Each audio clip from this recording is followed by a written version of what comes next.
Fry pan घेतलाय, त्यामध्ये थोडंसं तेल ओतू.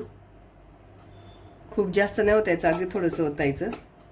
तेल तापलंय, तेलामध्ये लसूण आणि आलं परतून घेऊया आपण. फास्ट गॅसवर परतून घेते. हे आपलं लसूण आणि आलं परतून झाले. त्यामध्ये गाजर मी किसून घेतले. त्यानंतर किसलेला कोबी, शिमला मिरची कापली, छोटी छोटी कापलेली बारीक शिमला मिरची आहे.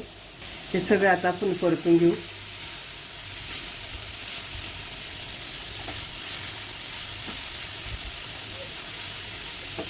मी तर कोबी पिळून टाकलाय. किसला ना की बारीक किसला ना त्याला पाणी सुटतं. थोडासा हलकासा पिळून टाकायचा म्हणजे आपलं हे सारण सुट्टं होतं, सुक्कं होतं, ओलं नाही होत. यामध्ये चवीनुसार मीठ थोडंच टाकणार आहे.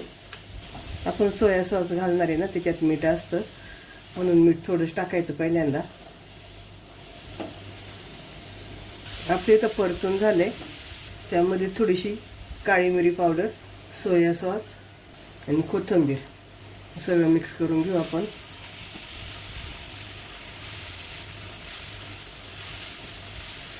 आणि फास्ट गॅसवर परतूया आपण, बारीक स्लो गॅसवर नाही परतवायचं.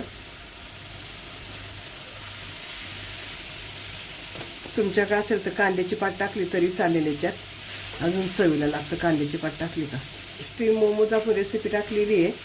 आता हे तळणीचे मोमोज करते मी. आपले इथं सारण तयार झाले, अगदी सुट्ट झाले आणि सुक्क झाले. गॅस बंद करूया आपण. पूर्ण थंड झाल्यानंतर मोमोज करायला घेऊ. गोळ्या तयार करून घेतलाय. मैदा टाकलाय थोडासा आणि लाटून घेऊ आपण. इथं आपली लाटी लाटून तयार आहे. जास्त जाड नाही ठेवायची, पातळ करायची. त्यामध्ये आपण सारण ठेवूया. थोडंसं असं लांबट ठेवायचं आणि अशी मुडपायला सुरुवात करायची. असं प्लेटी पाडायच्या. अर्ध्याला जास्त प्लेटी पाडून घ्यायच्या. अशा या पद्धतीनं सारण थोडं दाबायचं. नंतर हा भाग आहे ना असा दाबून घ्यायचा. आपला मोमोज तयार. तेल तापले, तेलामध्ये मोमोज सोडून घेऊ आपण.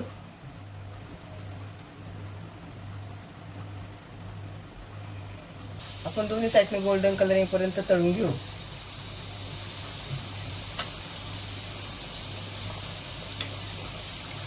आपले तळून तयार झाले, आपण काढून घेऊया.